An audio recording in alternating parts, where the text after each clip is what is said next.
All right, so these next 2 points will finish up Matthew chapter 10. And so here's what Jesus says. He says, "He who receives you receives me, and he who receives me receives him who sent me." And so what a chain of not really command, but a chain of sending. And here's what I wrote in my commentary.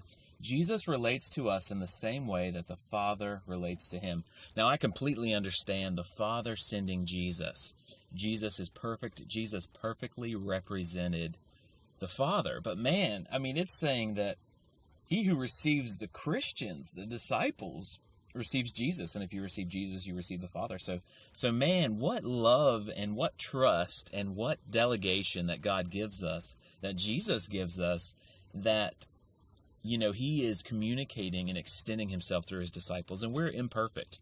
Now, here's one thing, or one way we can kind of think about that is that, the church as a whole, I'm not talking about the Roman Catholic Church, I'm not talking about cults, I'm not talking about people who go to church and aren't really saved. I'm talking about the real believers of Jesus Christ. If you've ever been around real believers of Jesus Christ, then you can understand this, that as a whole, they're pretty right on, because we balance each other out. Our gifts balance each other out.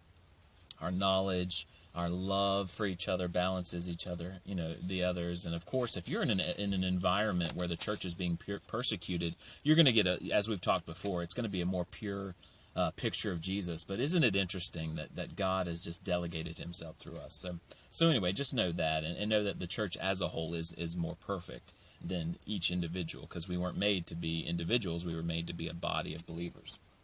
And then Jesus continues saying this, "He who receives a prophet in the name of a prophet will receive a prophet's reward." Isn't that good stuff? "He who receives a righteous man in the name of a righteous man will receive a righteous man's reward. Whoever gives one of these little ones just a cup of cold water to drink in the name of a disciple," and he's talking about his disciples, "most certainly I tell you that he will in no way lose his reward." And so I just wrote, God puts a huge emphasis on treating his people right. But isn't that encouraging to know? I'm not a missionary. I'm not a pastor. And yet I get those benefits, and I get to share in what they produce and the reward that they get by helping them. And isn't that just more incentive to pray for church leadership, pray for missionaries, and give them money? And I don't think it's just for them, because the body of Christ is full of so many people who are making a huge impact on this world, even though they don't have a particular title. You don't have to be a pastor or a missionary to change the world. And so there's small group leaders.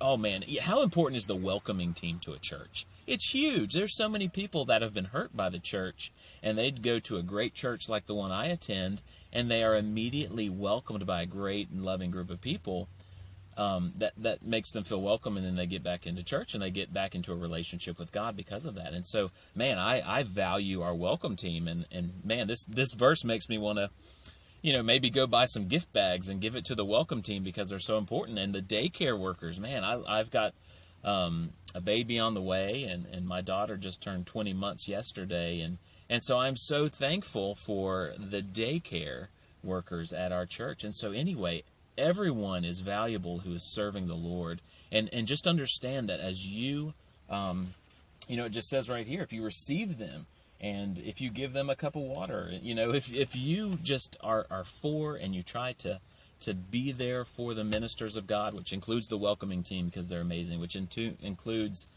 small group leaders and the daycare workers, everyone that's just working for God, if you try to be there for them and support them, then you get to share in their reward. Isn't that awesome? So may that be you. May you just be there for those who are ministering for Jesus, because the more you help and support them, the more you get to partake in their reward. So I believe the most important part of growing as a Christian is belonging to a small group. Getting together with people who genuinely care about you. You can listen to each other, and you can share life together, share your struggles. You can share your thoughts on what you learned. It is the most important part of my relationship with God. And even Jesus said, where two or more you are gathered, I will be with you. So I want to encourage you to be a part of a small group if you haven't joined one already. And some churches might call that a Sunday school group. But I also, if you don't have a book or a study to go through, I really want to recommend my 100 questions every Christian should ask themselves. You can find it on Amazon.com by Googling or searching Jeremy Spry book, or you can click the link above.